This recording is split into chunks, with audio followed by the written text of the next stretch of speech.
A courtroom is frozen in silence. A German shepherd stands rigid between his handler and the double doors, snarling, refusing to back down. The handler, an ex-soldier in a wheelchair, doesn't move. His voice cuts through the fear. He's not misbehaving. He's trying to save us. But from what? This is the story of Odin, the war dog who remembered everything they tried to make him forget, and the day he stood between justice and something far darker.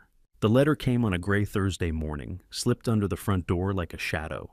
The paper was thick, government grade, creased neatly in thirds, and stamped with the insignia Silas Harlan knew all too well: the United States Department of Defense. He stared at the envelope for a long moment before picking it up with a calloused hand that once held rifles steadier than most men could dream of. Now it trembled. Silas was a tall man, though years of spinal damage had left his frame slightly hunched in the wheelchair he navigated daily. His hair was steel gray, cropped close to the scalp in a habit he never unlearned. Deep lines carved his cheeks, especially around his eyes. Eyes that once scanned desert ridges and village rooftops, now dulled by grief and vigilance. He wore an old army hoodie, faded olive green, and loose jeans, both too big since he'd lost weight over the years. There was a quiet dignity to him, the kind forged not in battle, but in surviving it. His house in Hollow Ridge sat quietly in a modest suburban neighborhood. Plain siding, short picket fence, an American flag hung respectfully but not ostentatiously on the porch. Inside, it was sparse but clean. A single wall bore framed photos, unit shots from Kandahar, a Medal of Valor, and the picture he looked at most, the one of a younger him crouched beside a tan-furred German shepherd, both dirt-covered and smiling. That dog, now older and darker, lay nearby on the floor with his head resting on his paws. Odin. 5 years old, black and tan coat, lean and muscular, eyes the color of earth before a storm. Odin was more than a dog. He was memory, therapy, a lifeline wrapped in fur. Unlike other German shepherds who barked and wagged their tails at every passing car, Odin was eerily calm, watchful, analytical, always waiting for instruction, trained to survive, trained to protect. Silas unfolded the letter. Notice of reassignment. Subject: Odin, military working. Dog ID K92214A. Pursuant to Defense Code 479B, the aforementioned canine remains classified as federal property and is hereby recalled for reassignment to active duty. The rest of the words blurred. Federal property. Odin, his partner, his friend, was being recalled like a defective rifle. Silas clenched the letter, knuckles whitening. He turned to Odin. The dog rose quietly, sensing the shift in his handler's energy. Odin approached and rested his head gently on Silas's knee. No bark, no whine. Just presence. The old soldier's hand found the dog's fur and stayed there, fingers curled tight. "No," Silas said aloud, to no one but Odin. "They're not taking you. Not again." Miles away in the heart of Hollow Ridge, in the cramped back room of an independent news outlet, Ezra Quinn was squinting at his monitor, sipping the worst coffee he'd had all week. Ezra was 29, wiry and impatient, with dark, tousled hair, and a wardrobe composed entirely of thrifted jackets and boots that had seen better decades. His fingers moved fast, dancing between tabs and PDFs, like a pianist with caffeine in his bloodstream. Ezra wasn't just any reporter. He was the type that got under skin and between cracks. Formerly an army brat, raised on bases, trained to question everything, especially the official story. A week ago, he'd received an encrypted tip. Look into the MWD retrieval program. Start with K92214A. He'd found the name Odin, former military K9, last known assignment Kandahar, handler Silas Harlan, discharged, no major behavioral flags. But something didn't add up. The dog had been flagged for retrieval 3 years after reassignment, a rare move. Even stranger, Odin's post-deployment file had been heavily redacted. Whole pages were gone. He clicked through more databases, bypassing paywalls and encryption like a surgeon with a scalpel.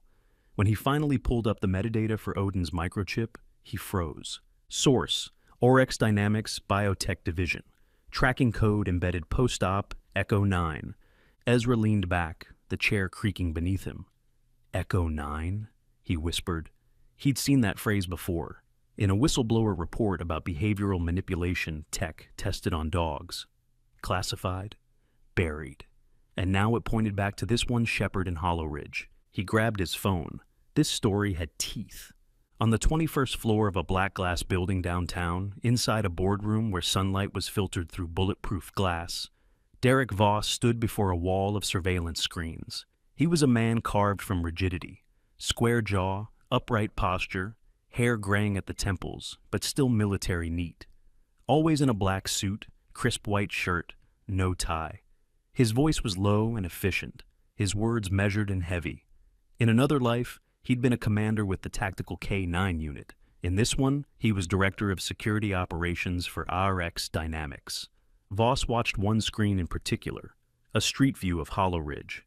A thermal tracker displayed a blip near a modest house, 98.7 degrees Fahrenheit, alive. Still, breathing. Odin, he said softly. A younger assistant entered the room, clipboard in hand. Sir, the order's been delivered to the handler, Silas Harlan. And the dog? Still active. Tracking confirms chip is responding. No anomalies yet. Voss nodded. We'll let him protest. Let him fight. The court needs the illusion of due process. He turned his back to the monitors. On the far end of the wall hung a framed photo, taken a decade ago. It showed Voss in fatigues, flanked by a young Silas Harlan and a leaner, younger Odin between them. But Voss didn't look at the photo. He hadn't in years. Echo 9 is not just a dog, he murmured. It's a trigger, and it's time we pull it. Back in Hollow Ridge, Silas set the letter aside. His breathing was shallow, his pulse echoing in his temples. He wheeled himself over to the drawer where he kept Odin's deployment tags. He held them in his palm, the cool steel resting like memory. He knew they wouldn't just let Odin go. Not without a fight. Not if Echo 9 was what he feared it was.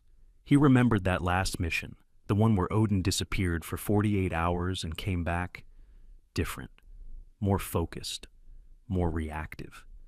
Silas had always wondered if something had happened. If someone had done something. And now, the government wanted him back. Silas looked down at the dog by his side. Odin was sitting tall, ears alert, eyes trained on his handler as though reading his thoughts. The dog's body language said one thing, clear as any command. I'm ready, Silas nodded. Then we go to court, he said, but we don't go to lose. The war hadn't ended overseas. It had just come home. The courtroom smelled of varnished wood and cold fear. Silas Harlan wheeled himself forward with the practiced motion of a man who hated asking for space, but had learned to take it anyway. The room was full, too full, lined with stiff-suited officials, murmuring lawyers, and a few civilians with curious eyes and unsure hearts. A single camera lens blinked in the back, live streaming the session as part of a transparency measure passed in Hollow Ridge's latest municipal reform. But transparency didn't mean truth, not here. The judge, a woman in her 60s named Amelia Rourke, sat poised behind the elevated bench. She had a square jaw, silver hair tied in a bun too tight for comfort, and eyes that flicked like razors across the room. Amelia had served in the public sector for over 40 years, raised 2 children alone after losing her husband in a car accident, and now governed her courtroom with the composure of someone who had known both the cruelty of grief and the necessity of order. She wasn't here to entertain emotion, but even she paused when she saw Odin. The German shepherd walked beside Silas with the quiet confidence of a trained soldier. His paws patted against the tile floor without hesitation, head slightly lowered, eyes constantly scanning. Odin paused only once, briefly, at the edge of the defendant's desk, as if checking for traps. Sergeant Harlan, Judge Rourke said, her voice clear but not unkind. You may begin. Silas adjusted the microphone in front of him. The wooden desk loomed, as did the stairs, but none of it mattered. Not compared to what they were trying to take. Odin isn't just a dog, he began. His voice was low and gravelly, like boots crunching over dry leaves. He's my partner. He pulled me out of mortar fire outside Jalalabad. Twice. Shielded me from a roadside bomb. When I couldn't feel my legs anymore, he dragged me 40 feet to a safe zone. No orders, no commands, he just knew. Odin sat by Silas's side, head pressed lightly to his knee. The motion was subtle, grounding. Silas inhaled, steadied his breath. I couldn't walk anymore. Still can't. But Odin stayed. Through surgeries, through nightmares, through nights I thought about quitting this whole goddamn life. The room held its breath. Now they say he's government property, recalled for useful redeployment. But what they don't say is why, or where, or who gets to own the rest of his life. Silas turned slightly in his chair, gaze sweeping across the sea of blank stares. Your Honor, you can call it what you want. But where I come from, we don't leave soldiers behind. There was silence when he finished. Judge Rourke blinked once. The clerk cleared her throat, ready to call the next procedural item, but something changed in the air, tension gathering in corners no one could name. At the back of the courtroom, the double doors opened with a soft metallic click. Derek Voss walked in like a man who owned not just the building, but the silence itself. He wore a charcoal gray suit cut sharp to military lines, silver hair slicked back, and a face built from stone and secrets. He moved without hesitation, nodding once to the judge, then made his way to the federal counsel's side. Your Honor, the defense attorney said, rising quickly. This is Colonel Derek Voss, U.S. Army, RET, currently assigned to RX Dynamics as a senior advisor. He's been called to speak on the matter of K-9-2214A's classification and suitability for reassignment. Silas didn't flinch, but Odin did. His body stiffened, not with fear, but with the alert stillness of a soldier clocking a threat. His eyes followed Voss with unwavering intensity. Your Honor, Voss said with a voice smooth as iced bourbon, we understand Sergeant Harlan's attachment, but the simple truth is, this dog is not his. The moment Odin was deployed with enhancements during Operation Echo 9, he ceased to be a standard unit. He became a national asset. Enhancements? Judge Rourke asked, arching an eyebrow. A fusion of biometric conditioning and neural pattern recognition, Voss replied. Experimental, yes, but effective. Odin can detect disturbances in frequency and intention that go well beyond normal canine training. He's a living creature, Silas interrupted, voice tighter now. Not a drone. You don't enhance loyalty. You earn it. Odin's ears pinned slightly, body coiled. Silas reached down and pressed a hand lightly on the dog's neck.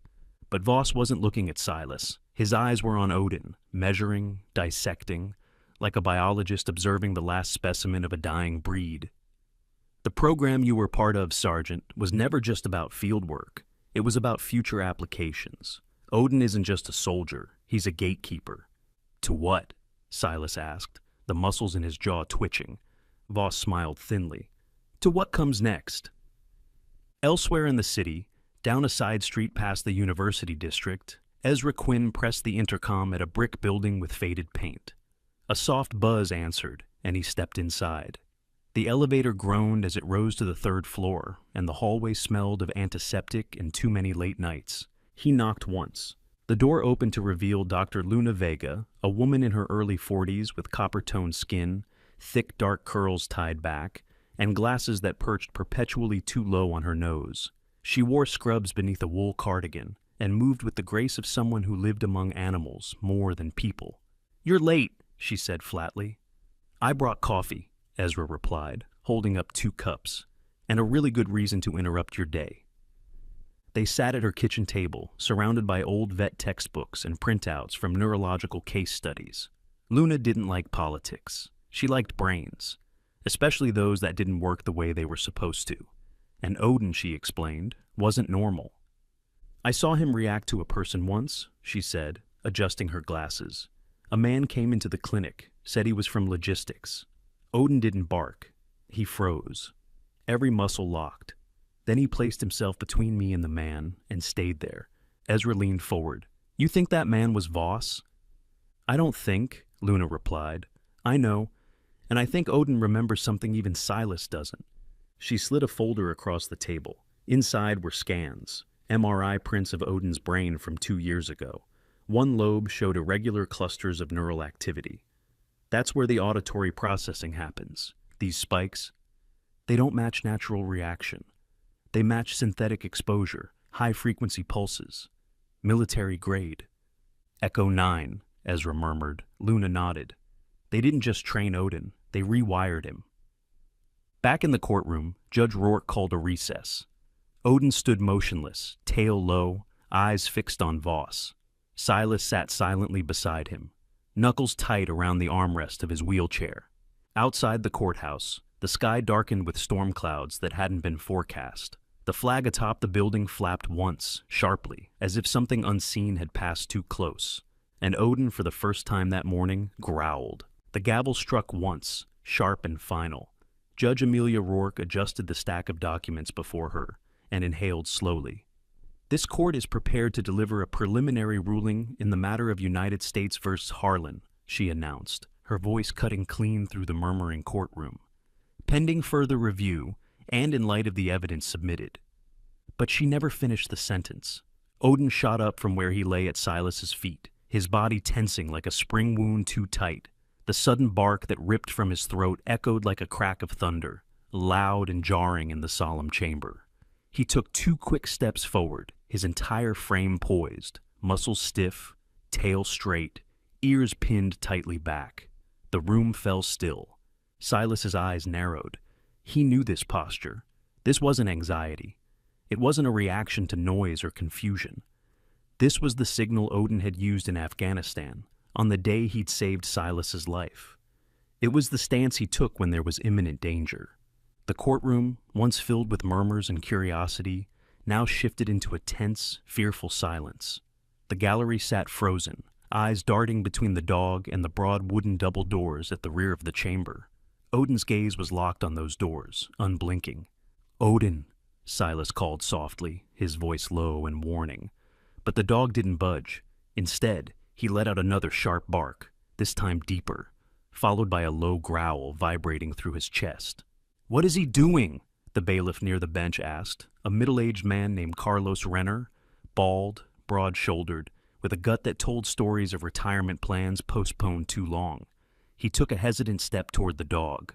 "Don't," Silas warned. "He's alerting. Something's wrong." Judge Rourke leaned forward. "Mr. Harlan, is your dog a threat to this courtroom?" "He's not the threat," Silas replied, his hand resting gently on Odin's back. "But whatever's behind that door might be." The judge's eyes flicked to the door. It was quiet, still latched, but the tension in the room thickened like smoke. Then Odin let out a third bark, loud and unwavering, and everyone knew something was coming. Across the city, in a cluttered office surrounded by paper-stuffed filing cabinets, Ezra Quinn scrolled through a classified PDF glowing on his cracked laptop screen. The report had no author, no date, just a redacted header and a file name that chilled him. Echo 9, Neural Acoustic Conditioning, K9 Series Alpha. He leaned closer, scanning the lines that hadn't been blacked out. The document referenced biosensory fusion, pattern recognition override, and a vague term that appeared several times, impulse response nodes. The tech was unrecognizable, but the implication was clear.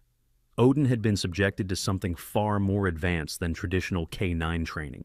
He wasn't just reacting to threats. He was programmed to detect frequencies, possibly intentions, far beyond human comprehension.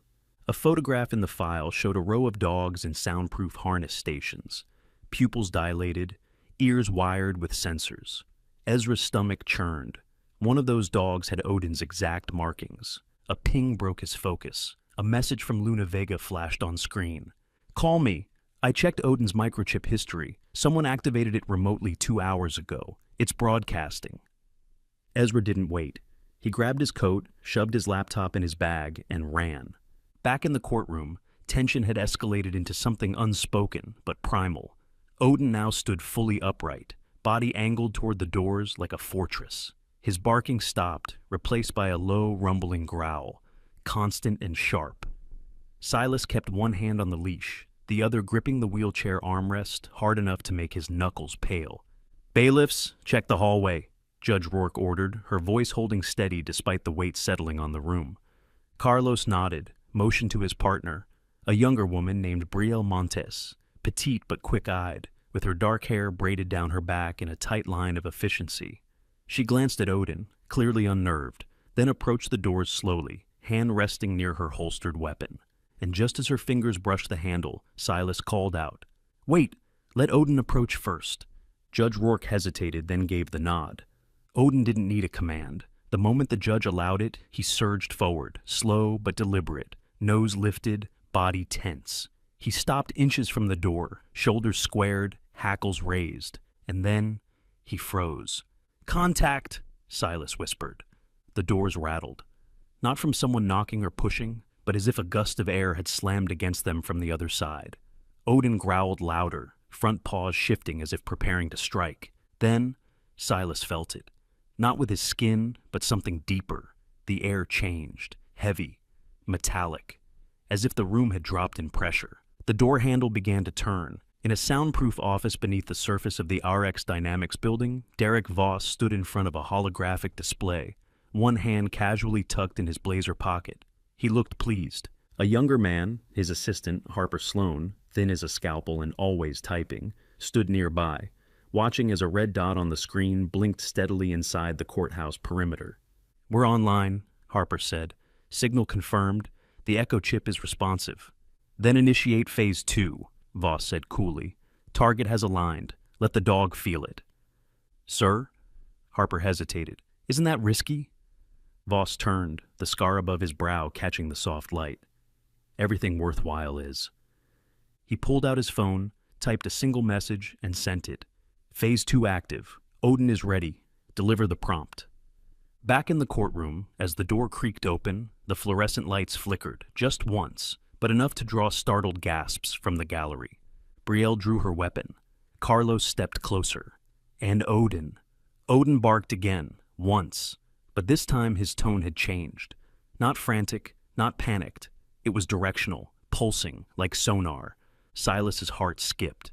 He recognized that bark from the day in the desert when Odin had uncovered a buried IED moments before it detonated. Odin was scanning. The door cracked fully open now, revealing nothing but the dim hallway beyond. Empty. Still. And yet, Odin continued to growl. Silas turned toward the judge. "Whatever he's sensing, it's not out there yet, but it's coming." Judge Rourke looked toward her clerk, who had stopped taking notes entirely. The judge slowly leaned back in her chair and removed her glasses. "Then we wait," she said quietly, "until we know what." Silas didn't reply. He stared ahead, one hand still resting on Odin, who had stopped growling but stood alert as a flame. A bead of sweat rolled down Silas's temple, despite the cold air. Behind them, the heavy wooden doors slowly creaked shut again. Not pushed by any hand, but as if something unseen had stepped inside. The door shut behind them with a soft thud, but it might as well have been a gunshot. Silence settled like dust. Odin remained frozen at the front of the courtroom, muscles taut, eyes still locked on the seemingly empty threshold. Silas's breath was steady, trained, but each second scraped against his nerves like metal against stone. He didn't blink. Then it happened. A figure emerged from the shadows beyond the doorframe, a man wrapped in a dark wool coat that brushed his calves, hood drawn up to obscure his face. He walked with the deliberate calm of someone unafraid of consequence, hands tucked into his pockets, each footstep unnervingly soft. No badge, no ID, only presence. Odin growled low, his stance shifting from alert to defensive. He bared his teeth. Not a show, but a warning. The courtroom, once stiff with bureaucratic formality, now pulsed with something more primal. The bailiff stiffened. Judge Rourke narrowed her eyes, lifting her gavel halfway but not slamming it. Her instincts had shifted too. The man stopped precisely at the line where the public gallery ended and the court floor began. He didn't speak immediately, letting the weight of silence press against every breath in the room. Finally, his voice cut through the tension. "My name," he said slowly, "is irrelevant. I'm here under Section 47C of the Department of Advanced Defense Technologies. Odin is classified as a Tier 3 intellectual defense prototype, and I'm here to reclaim him." Silas's hands curled tighter around the arms of his chair. "He's not a prototype. He's a partner." The hooded man tilted his head slightly, and though his face was mostly obscured, the edge of a smile appeared beneath the shadow of his hood. Thin, clinical. "You're mistaken, Mr. Harlan. Odin was never declassified. The chip embedded in his occipital lobe wasn't designed for retirement. His current behavior patterns indicate reactivation." That makes him a liability. Odin lunged forward a half step, snarling. The leash tugged tight against Silas's grip. The dog's eyes gleamed, full of memory and fire. Judge Rourke stood. "Identify yourself or leave this courtroom immediately. We are in session, and any—" The man raised one hand calmly. "Your Honor, this document should clarify my presence." From his coat pocket, he produced a folder. Military brown, edges worn, a red stamp reading, "Security Clearance Override, Echo 9. Bailiff Brielle cautiously stepped forward to receive it. She was visibly uneasy, fingers trembling slightly as she handed it to the judge. Rourke opened it, eyes scanning line after line, and then she froze. "Is this real?" she asked quietly. "It is," the man replied, "and you'll find my authority supersedes municipal jurisdiction." Before the judge could respond, Odin snapped. He barked sharply, once, then twice, then pulled violently toward the man in the coat. Silas barely held him back. The leash strained. Odin's growl deepened to something feral, his body aimed like a weapon. The air in the room twisted, pulled tighter than skin over bone. The hooded man didn't flinch. "If you can't control him," he said coolly, "I will." A second later, Judge Rourke slammed her gavel. "That's enough," she snapped. "Bailiffs, restrain the dog." "No!" Silas roared. "He's reacting to him. He senses something's wrong." Voss stood from the far bench, now drawing attention to himself as he straightened his suit jacket. His timing, as always, was precise. "Your Honor, I've submitted a memorandum regarding this matter. Odin's aggression was always conditional, but recent signs suggest he may be unstable." He handed a printed document to the clerk, unsigned, typed, laced with subtle innuendo and legal framing. Rourke scanned it quickly. The words "neurological volatility" and "implanted behavioral triggers" stood out in bold. "This is manufactured," Silas spat. "He's trying to engineer doubt."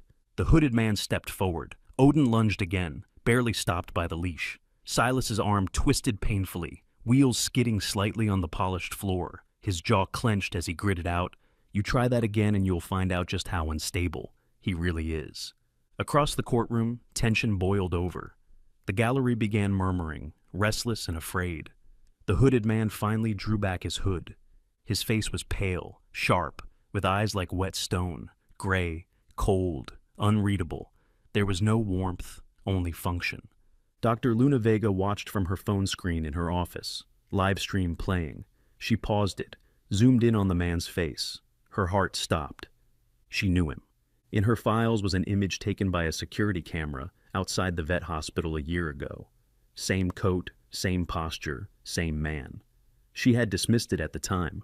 Now, it clicked. His name had never been given, but she remembered the file that came with him. Subject Echo K907, deceased due to cerebral hemorrhage following repeated exposure to high-frequency sonic pulses. The dog's name had been Echo. She dug deeper into her archive and found the personnel notes. Handler, M. Clemens. Luna stared at the screen, her voice shaking as she whispered, "You're not here to retrieve Odin. You're here to activate him." She picked up her phone and called Ezra. At that exact moment, Ezra Quinn was sprinting down the courthouse steps with a folder in one hand, his phone buzzing in the other. "Talk to me," he panted. "He's the same man who handled Echo," Luna said breathlessly. "The dog who died during the prototype trial. Odin was the next iteration. They want to trigger him with exposure. See if he responds to the same stimuli. Echo's death wasn't failure. It was data." Ezra stopped short, eyes widening. "So they don't want Odin back. They want him to break." "Exactly." Ezra looked up at the tall courthouse facade, the American flag flapping wildly against the oncoming wind. The sky had turned an odd shade of iron. Something was happening. "I'm going in," he said, turning and charging up the steps again. Back in the courtroom, Judge Rourke struggled to maintain control. Odin barked, again and again, the sound rising in intensity. The hooded man, now revealed as Clemens, reached into his coat. The room froze. "Hands!" shouted Bailiff Renner. "Get your damn hands where we can see them!" But Clemens didn't stop. From his coat, he pulled a small device, no larger than a matchbox. Silas recognized it instantly. "No!" he shouted. Clemens pressed the button. A high-pitched tone filled the room, not loud, but sharp, slicing through air and thought. Odin staggered. He yelped, then crouched low, eyes wide, disoriented. Silas's heart broke. "Odin!" he cried, grabbing the dog's collar. Odin whimpered, tried to retreat, but the frequency was everywhere. The courtroom erupted in chaos. People screamed. Brielle drew her weapon. Voss took a careful step back, watching the room like a scientist behind glass. But Silas wasn't watching the room. He was watching Odin, his friend, his brother, tremble under an invisible weight. And then Odin growled, not in confusion, not in fear, but with something buried deeper. Defiance. He shook his head, stood and barked, not toward Clemens, but at the device. The frequency stopped. Clemens staggered back, and Odin stepped forward, unbroken. The device clattered to the floor with a sharp metallic ring, spinning once before coming to rest near the judge's bench. Odin stood his ground, chest heaving, tail stiff behind him, his eyes locked on the man who had tried to break him. Silas leaned forward in his wheelchair, sweat dripping from his temple, hand resting on Odin's back, not to restrain, but to steady himself. His partner had withstood the unthinkable. He wasn't a weapon. He wasn't a prototype. He was something they didn't understand. Judge Rourke stood frozen behind her desk, the gavel still in her hand, but now forgotten. Her face had lost its usual tight composure, replaced with a flicker of something more human. Fear, maybe, or doubt. Whatever it was, it didn't last long. "Bailiffs," she said, her voice hoarse but firm. "Escort this man from the courtroom immediately."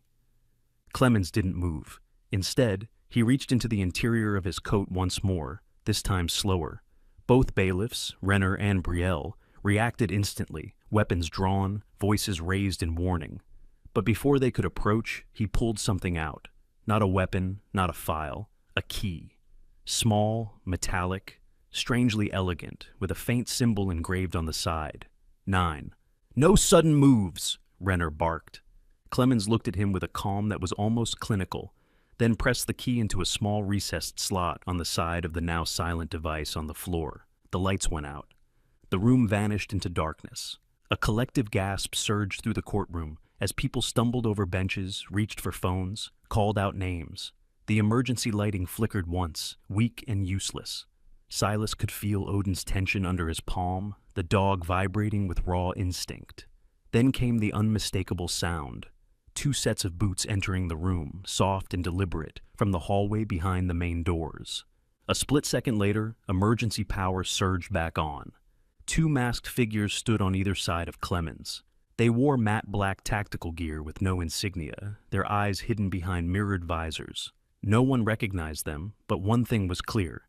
They weren't bailiffs. They weren't police. And they hadn't come to negotiate. Odin let out a snarl that seemed to come from the deepest part of his body, a sound Silas hadn't heard in years. Not since Helmand, when Odin had thrown himself between an IED and 3 wounded medics. That sound didn't just mean danger, it meant fight. Before the courtroom could react, Voss stood slowly from his seat in the gallery. He smoothed his lapel, nodded politely to Judge Rourke, and walked toward the front of the room. No one stopped him. There was something about his walk, slow, measured, as if he had rehearsed every step. "Your Honor," he said smoothly, "may I suggest a recess while federal security conducts a full clearance of this building?" Rourke stared at him in disbelief. "You're behind this." "On the contrary," Voss replied with a slight smile, "I'm here to de-escalate. These men are part of an external oversight initiative authorized through the DADT division." He turned to the judge, then to the gallery. "You saw what Odin did. We can't risk a misfire." "He's not a missile," Silas growled, rising slightly in his seat. "He's a soldier. You don't own his instincts." Voss tilted his head, considering. "But someone programmed them." Before Silas could reply, Odin took a step forward. The 2 masked figures mirrored him, shifting ever so slightly into defensive postures. Odin bared his teeth, but he didn't lunge. Not yet. He was waiting for something, watching them. Ezra burst into the courtroom, breathless, laptop under one arm, hair wind-whipped and shirt untucked. "I have proof," he shouted, ignoring the startled stares. "Odin isn't just being recalled. He's being activated." Rourke's gaze snapped to him. "Explain."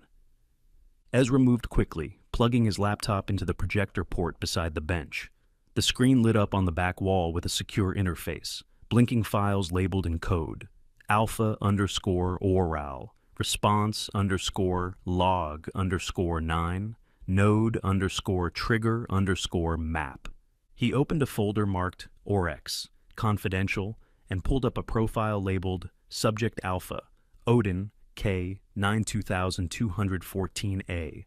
A series of logs filled the screen, including test reports, biometric readings, and exposure simulations. In the top corner was a flashing tag in red, Active Signal-Coded Response, Pending Initiation. Someone remotely activated his chip 2 hours ago, Ezra said. This isn't about ownership, it's a live trial. Odin is the last viable subject from Project Echo 9. They want to trigger a full neurological override. Luna's voice rang out from his phone on speaker. Tell them what happened to Echo, the K9 that died. Brain hemorrhage. Odin is next if they push further. Voss looked slightly annoyed now, the mask of diplomacy thinning. That's speculation. Ezra turned to Judge Rourke. Check the access log on the courthouse's secure wireless band. Someone routed a frequency into this room. That's how the signal was sent. I already did, came a voice from the tech stand. Everyone turned. A woman stepped forward from the judge's staff area.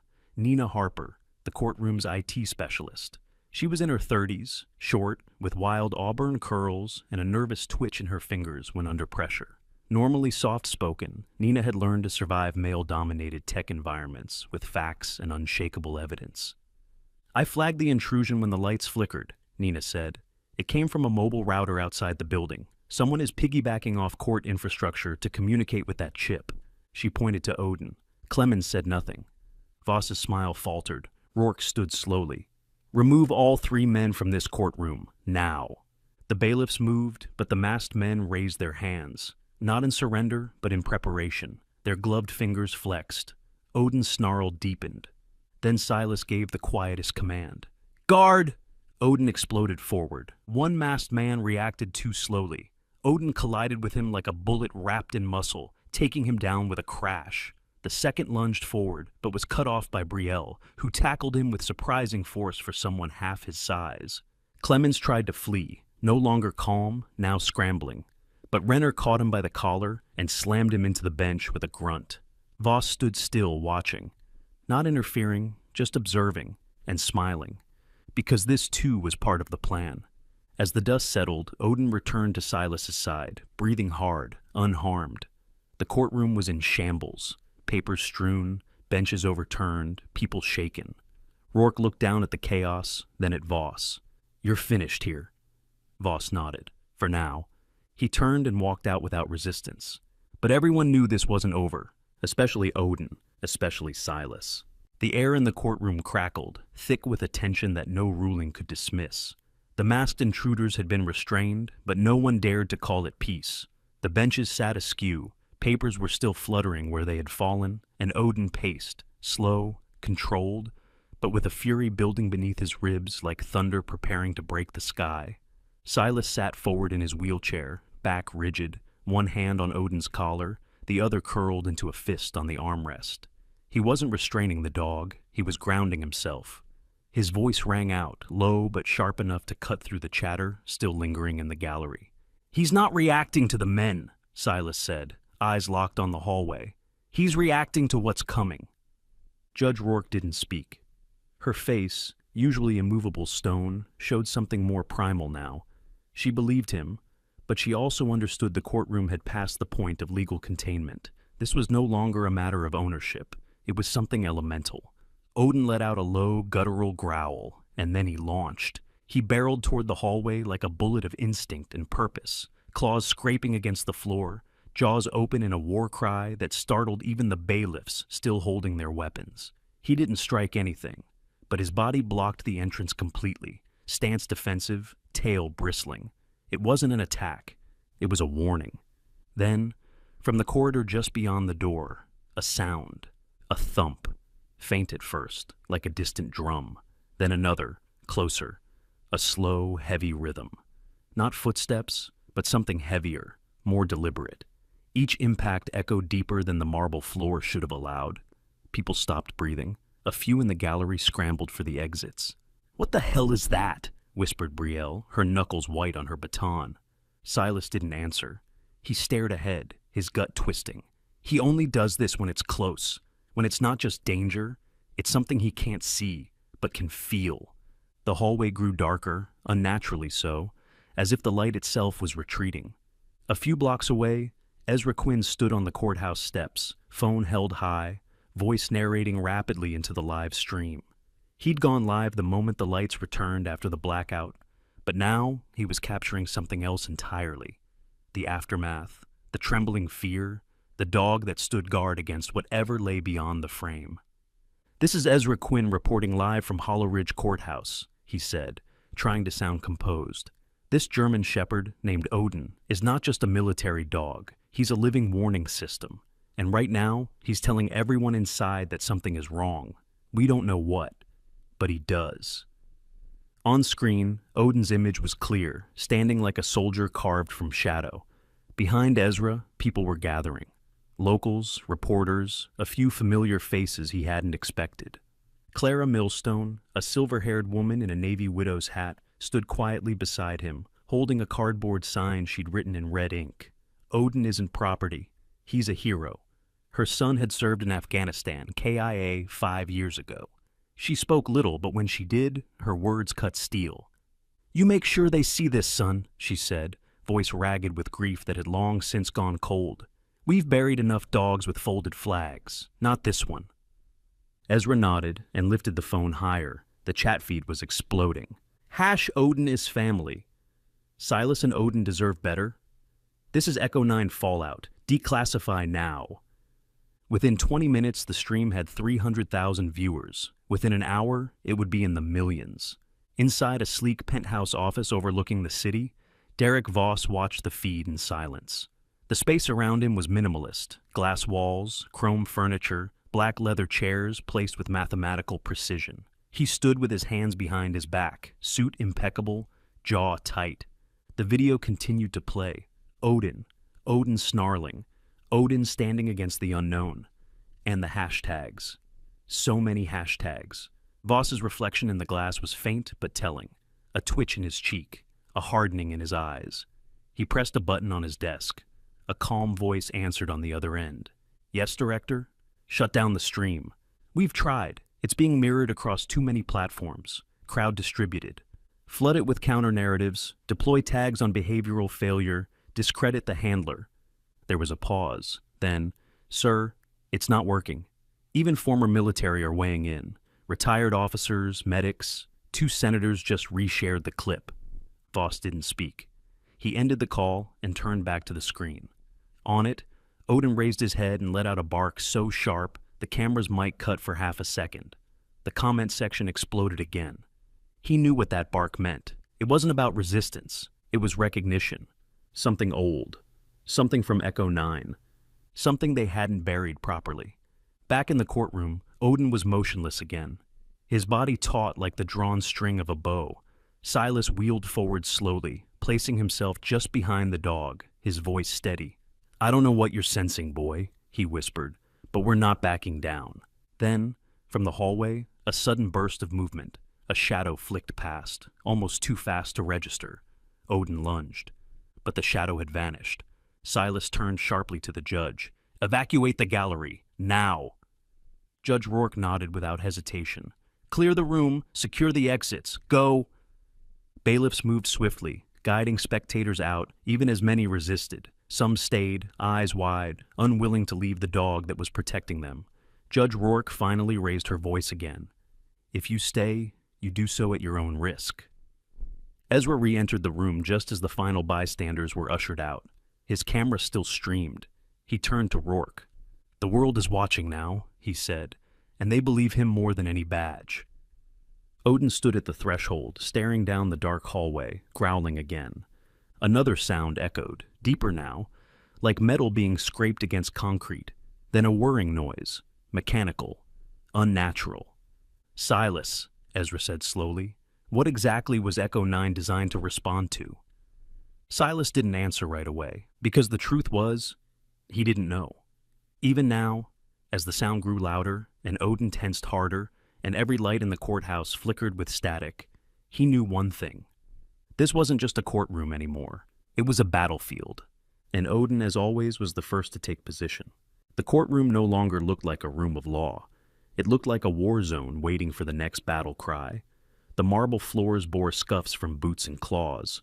The air smelled faintly of sweat, gun oil, and fear. But amidst the chaos, Odin stood like a sentinel beside Silas's wheelchair, his breathing steady, ears forward, eyes watchful. His coat gleamed with a sheen of sweat, dust clinging to his legs and muzzle. He did not flinch. Judge Amelia Rourke sat rigid at the bench, her gavel resting quietly near her hand. Her expression had changed. The formality had faded from her posture, replaced by something more personal. Her jaw clenched not in authority, but in resolve. She looked not at the state documents stacked beside her, but at Odin, at the dog who had not abandoned his post for hours, who had warned, protected, stood his ground. She cleared her throat. Silence fell like snow. This court has reviewed all standing claims regarding military working dog K9 2214A, known as Odin, she began, her voice clear but lined with weariness. And it has reviewed the evidence presented both by federal representation and independent investigators. The footage, the reaction, the biometric data, and the unauthorized activation sequence confirm one thing beyond dispute. She paused, a long beat, her eyes locked with Silas's. Odin is no longer a classified asset of the Department of Defense. He is hereby recognized as the legal, permanent companion and dependent of Sergeant Silas Harlan. Effective immediately, the federal claim to ownership is dismissed. A beat of stunned silence passed. Then someone in the gallery, Clara Millstone, let out a cry. Others clapped softly, cautiously, as if uncertain this wasn't a dream. The murmurs grew, not in chaos this time, but in collective relief. Hashtags would be born from this moment. Headlines would scream it. But in that instant, it was simply truth made real. Odin lifted his head and leaned lightly against Silas's side. Silas didn't cry, but his hands trembled. Judge Rourke wasn't finished. Furthermore, this court recommends immediate review of all military canine retirement cases for possible ethical violations and classified technological interference. Ezra leaned against the gallery rail, his live stream still active, watched by over 500,000 people now. His fingers were shaking from adrenaline, but his voice held firm. "They'll remember this one," he whispered. In the second row, Luna Vega stood. She looked exhausted, her blouse stained at the collar, her black hair pulled into a bun that had mostly given up, but her eyes were alive with clarity. She stepped forward and handed a sealed packet to the court clerk. "This," she said, "contains neurological scans, tampering records, and experimental logs from Project Echo 9, unauthorized cognitive modulation, frequency testing, and implanted memory suppression attempts. Not just on Odin, but on Echo, the subject who died under similar protocols." Judge Rourke raised an eyebrow. "Are these verified?" Luna nodded. "Cross-checked with military archives and a whistleblower database. They've been submitted to 2 congressional committees." "Very well," the judge said, nodding slightly. "Then I suspect this courtroom will not be the last one to hear about RX dynamics." The mood shifted again. Hope replaced dread. But one presence remained untouched by either. Derek Voss. He stood quietly near the door, suit immaculate, expression unreadable. A marshal stood near him now, not handcuffed, but watchful. Voss had been formally placed under review, pending investigation, but he carried himself as if the walls could not hold him. As the judge dismissed the session and the gavel came down for the final time, Voss stepped toward Silas. Not close, just near enough that his words wouldn't need volume. He bent slightly, a faint smile curling at the corners of his lips. "You think you've won," he said, voice low as a knife through silk. "But you've only delayed what's coming. Odin isn't just a dog, and you've got no idea what they still have buried beneath Echo 9. Silas stared at him, unmoved. "Then let them come. I've got the only one who's never let me down." Odin growled, low and deliberate. Voss stood upright. "He remembers more than you know, and when it happens, don't say I didn't warn you." A flashbulb went off. Reporters outside were already swarming. The noise of justice filtered through the stained glass windows. Voss turned and walked out, disappearing into the sea, of questions and cameras. Later that afternoon, as the courthouse emptied and the streets began to fill with signs, chants, and impromptu interviews, Luna found herself standing with Silas under the flagpole just beyond the courthouse steps. Odin sat beside him, tail swishing lazily, but his eyes never far from the exits. "You know," Luna said quietly, "he shouldn't have survived those frequencies, not without permanent damage." "He's not just a dog," Silas replied. "He's Odin." Luna gave a tired laugh. "God of war. Very fitting." A few feet away, Ezra leaned against a barrier, watching the press swarm. His shirt was wrinkled, his tie long gone, his laptop case flung over his shoulder like a battle standard. He turned to the camera one last time. "This is Ezra Quinn reporting from Hollow Ridge. Today a man fought for his dog, and won. But what he really did was remind the world that even in silence, loyalty speaks louder than any command. And sometimes, the war doesn't end on foreign soil. Sometimes it ends where someone draws a line and says, 'Not him, not today.'" The screen faded to black. Back inside the now empty courtroom, a technician named Caleb Morse, a wiry man in his late 30s with thick glasses and a nervous gait, was dismantling the temporary routers placed during the trial. As he unplugged a junction box under the judge's bench, he noticed something unusual, an extra feed previously hidden, still active. He opened the interface. One word blinked on a loop. "Listening." Caleb's hands froze. He backed away slowly, the lights in the courtroom flickering once above him. And somewhere, deep beneath the city, behind encrypted doors and silent servers, a dormant protocol awoke, still linked to one name, Odin. The wind moved gently through the trees that lined Hollow Ridge's eastern edge, rustling the leaves as if the city itself was finally exhaling. The sky above was a faded watercolor of blues and golds, quiet and kind, unlike the storm that had gripped it only days before. And beneath that sky, in a quiet cul-de-sac, a small house with a peeling mailbox and a war-worn American flag fluttered like a badge of defiance. Silas Harlan pushed open the gate to his home, the wheels of his chair crunching softly over gravel. The porch still creaked in the same place. The door still stuck slightly at the bottom corner, and inside, the familiar scent of cedar and worn leather wrapped around him like a long-lost embrace. He paused in the entryway, letting it sink in. Odin followed behind, slow and alert. His black and tan coat shimmered in the soft afternoon light, and though his frame bore new tension, his presence was steady, anchored. He trotted through the living room, sniffed at the worn rug, glanced at the windows. Then, with deliberate purpose, he lay near the front door, his head resting on his paws, ears twitching every few seconds. Silas watched him for a moment, then rolled further inside, into the heart of the place that had never felt more like home. He passed a wall lined with medals and a single photograph, one taken on deployment, just before the accident. In it, a younger Silas smiled faintly while Odin sat beside him, alert and noble, already a guardian of something deeper than command. For the first time in months, maybe years, Silas smiled. Not the tired, defensive smirk he offered the world, a real smile. He took a breath and whispered, "We made it." Odin's tail tapped the floor once. Across town, in a modest office above an old hardware store, a new sign was being mounted. The words, "Odin Watch, Service Dog Defense Initiative," were stenciled in clean navy lettering across white-painted glass.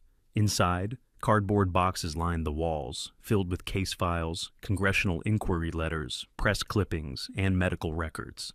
Ezra Quinn stood by a folding table, wrangling wires into a laptop with his usual chaos. His shirt was untucked, and there was a pen tucked behind each ear. He looked tired, but charged, like a man who had found not just a story, but a cause. Beside him, Dr. Luna Vega sipped from a mug that read, "Ask me about brainwaves." Her eyes were rimmed with exhaustion, but she hadn't missed a day. Her posture was sharp, one foot tapping the floor rhythmically as she read through a newly arrived testimony. A K-9 handler in North Carolina, reporting his retired partner, had vanished 2 weeks after routine microchip maintenance. At the back of the office, Silas rolled in with Odin at his side. He had left the house for the first time since the ruling, unsure of how it would feel. It felt right. "Welcome to headquarters," Ezra said, sweeping a hand across the chaos like a proud chef revealing a mess of a kitchen. "Don't mind the cables, or the broken printer, Or the unpaid parking ticket I'm pretending doesn't exist. Feels like a war room, Silas muttered. Luna turned. That's because it is. You two might have won your case, but there are 100 more Odins out there, and not all of them have someone to fight for them. Ezra opened his laptop, clicking through a dashboard now filled with markers across a U.S. map. 13 cases reported in the last week. 2 confirmed echo-chipped dogs, 4 suspected, and at least one handler who claims his dog started showing signs of seizure after a federal visit. Silas's jaw tightened. Odin sat beside him, head resting against Silas's knee, eyes scanning the room like a silent observer. The weight of what they had uncovered wasn't lost on him. For every courtroom victory, there were still shadows moving through kennels, labs, and empty homes. "We'll fight them," Silas said simply. "Every one of them." But not all shadows stayed hidden. 2 miles away, a black SUV idled at the edge of a park, tucked beneath the thick shade of a sycamore tree. Inside, Derek Voss sat in the back seat, phone pressed to his ear. His suit jacket was removed, sleeves rolled to the elbow, tie loosened. His expression was unreadable, cold, calculating. "Yes," he said into the receiver, "the court ruling stands, but we have what we needed." The voice on the other end was low and raspy, masculine but ageless. "And the dog?" Voss glanced at a tablet screen mounted beside him. On it, a feed displayed biometric readings, heart rate, ambient response, neuroactivity, all still linked, all still live. "He remembers," Voss replied. "The override didn't erase the imprint. The prototype is intact." A chuckle came through the speaker. Dry, slow. "This time," the voice said, "we don't let it go to trial." Voss turned his head slightly. In the passenger seat sat a figure in shadow. Tall, broad-shouldered, clad in black tactical fatigues without insignia. The man's face was mostly hidden behind mirrored glasses and a beard cropped close. He had a long scar down the left side of his neck, a relic of war or worse. The man didn't speak, but his presence was confirmation enough. "They have started a movement," Voss said quietly. "Odin watch. It's gaining traction." The voice over the phone didn't flinch. "Then we burn the movement. Burn it clean." The call ended. Voss leaned back, closed his eyes, and exhaled. The man beside him finally spoke, voice deep and emotionless. "When?" Voss looked out the window. A dog barked somewhere in the distance. The sound didn't echo. It stopped cold. "Soon," he said, "and next time, we don't knock on courthouse doors." That night, Silas sat on the porch with a mug of coffee between his hands. Odin lay beside him, eyes fixed on the gate. Every so often, the dog's ears perked at the sound of a car passing, or a leaf skittering across the pavement. He would glance at Silas, wait, then return to watch. "You know," Silas murmured, "I used to think I was broken." Odin lifted his head slightly. "But then you came back," Silas continued, "and I realized I wasn't broken. I was just waiting for the part of me that mattered to walk through the door again." Odin let out a quiet huff. A car passed slowly down the street. Odin didn't growl, didn't move, just watched. Silas sipped the coffee and smiled. Not the smile of relief. The smile of someone ready for the next fight. Because family doesn't run, and no one was taking Odin again. Sometimes, what the world calls just a dog, God calls a guardian. Odin didn't have a voice to argue in court. He didn't carry evidence or speak our language. But he carried something far greater. Loyalty beyond logic, love beyond training, and a soul that remembered even what men tried to erase. Perhaps it was a miracle that he withstood what others didn't. Perhaps it was no coincidence he stood his ground when no one else did. Maybe, just maybe, God sent Odin not only to save Silas, but to remind all of us that faith, loyalty, and love are never forgotten in heaven. So, if you've ever loved a dog like family, if you've ever believed that the broken still have purpose, and if you believe that God sends guardians in fur, paws, and silent courage, then don't just watch. Stand with Odin. Say a prayer for the forgotten warriors. Comment below. I believe in Odin. Share this story to remind others. No one gets left behind. Subscribe for more stories where love wins, justice fights back, and miracles still walk among us. May God bless every silent guardian watching over your home tonight. And may you always recognize a miracle when it sits quietly at your feet.